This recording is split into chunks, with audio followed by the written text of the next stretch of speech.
It's 1946. World War II is over. The factories are humming again. Detroit is building cars, millions of them, and feeding the workers who make them.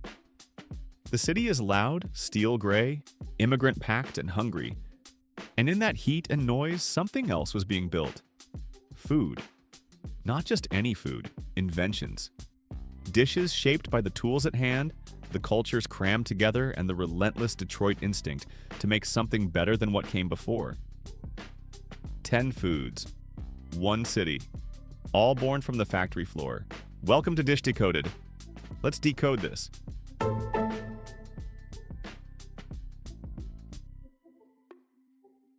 In most cities, the pizza pan is just a pan. In Detroit, it's a piece of automotive history. The year is 1946. Gus Guerra is running Buddy's Rendezvous, a bar in northeast Detroit still humming with factory shift workers. He wants to make pizza, but he doesn't have a proper pan. What he does have, rectangular steel trays, the kind used on the factory floor to catch oil drips beneath machines. He lines one with dough. Presses Wisconsin brick cheese all the way to the edges so it caramelizes against the hot steel. Ladles sauce on top, yes, on top of the cheese. Then slides it into the oven. What comes out is unlike any pizza America had seen. Thick, airy crust, lacquered, crispy edges. Cheese fused to the sides like a crown. Detroit-style pizza wasn't born from culinary tradition. It was born from improvisation, from making do with what the factory provided. Today, it's one of the fastest-growing pizza styles in America, but it started in a steel drip pan in a city that never threw anything away.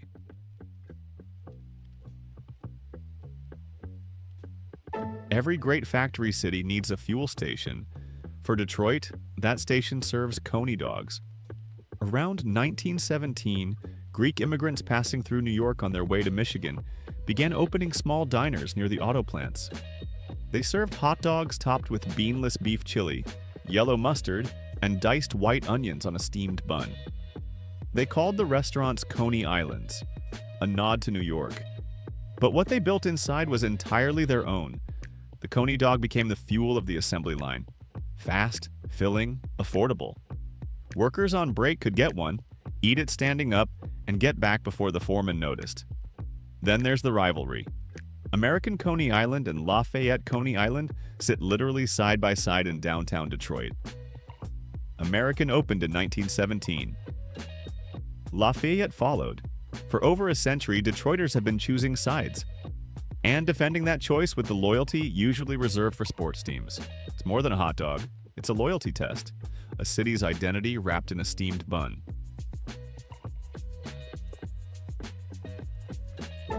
This one starts with a barrel, a war, and a very patient pharmacist.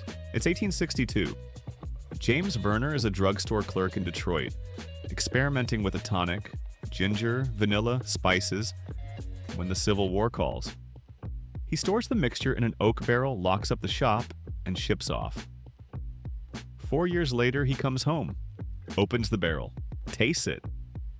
Time and oak have done something extraordinary. The ginger has deepened. The vanilla mellowed.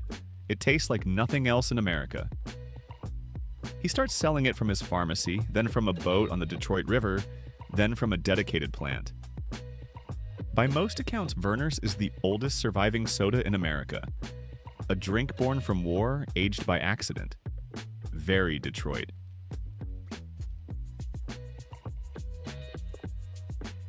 If Vernors is Detroit's oldest drink, the Boston Cooler is its most beloved combination. The formula is simple. Vernors Ginger Ale poured over vanilla ice cream. Blended or floated depending on your religion. The name comes from Boston Boulevard in Detroit's historic Boston Edison neighborhood. Not Boston, Massachusetts, which has nothing to do with this. Some insist the ice cream must be Stroh's, another Detroit original. Others float it and let the ginger ale fizz through the cream in slow, golden ribbons. 2 local inventions. 1 legendary drink.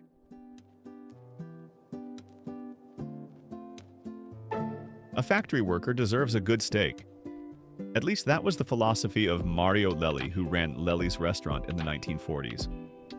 What he created was zip sauce, a warm, buttery beef au jus with just enough kick to transform a good steak into a great one. Not a heavy brown sauce. A finishing butter that made the meat taste more like itself. It spread slowly. Other steakhouses picked it up. Today, Andiamo's serves what many consider the definitive version. A glossy, butter-based sauce locals pour over mashed potatoes and dip their bread in long after the steak is gone. Zip sauce never made it big nationally. It lives almost entirely within Detroit's borders, which, in a way, makes it even more its own.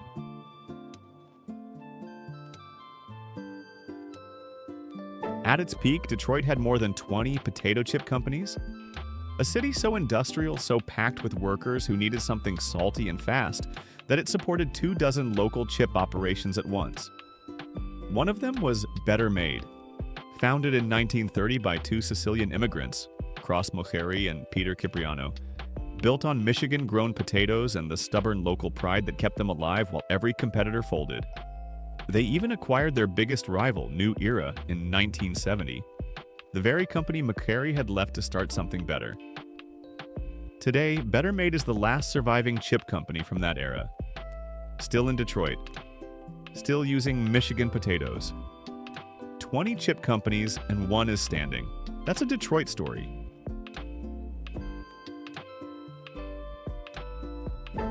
During Prohibition, you couldn't sell beer, so Stroh's sold ice cream. The Stroh Brewery Company had been a Detroit institution since German immigrant Bernhard Stroh started brewing in 1850. When the 18th Amendment hit in 1920, they pivoted. Malt syrups, sodas, and ice cream. And out of that pivot came Superman. 3 swirled flavors, Blue Moon, Lemon Yellow, and Red Pop. A vivid, primary-colored scoop that looks like it was designed by a kindergartner and tastes like pure childhood. The exact origin is debated. Stroh's is the most common credit. What's certain, it's a Michigan creation that exists almost nowhere else, and any Michigander has an opinion about it. Born from Prohibition, bright as a factory warning light.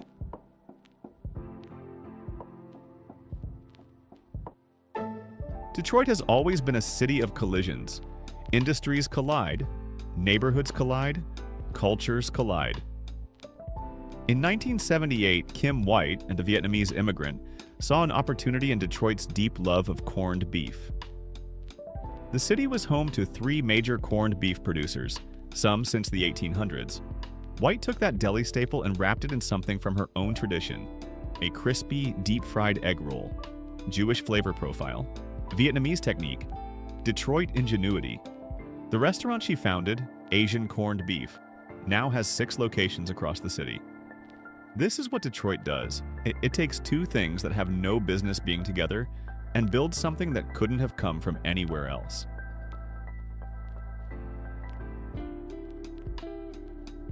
In Spanish, botana just means snack. In Detroit, it means something else entirely. In 1975, Armando Galan, a Mexican-American transplant from Texas, was running Armando's in Detroit's Mexican town. He built something generous and shareable: tortilla chips layered with refried beans and chorizo, then onions, avocado, peppers, tomatoes, jalapenos, and melted Munster cheese. A decidedly Midwestern touch you won't find in Texas or Mexico. Botana is nachos adjacent, but unmistakably its own dish, a meal, a table-sharing event. Galen passed in 2020, but his children carry the recipe forward across Metro Detroit. A dish that could only have been invented here at the intersection of Mexican heritage and Midwestern ingredients.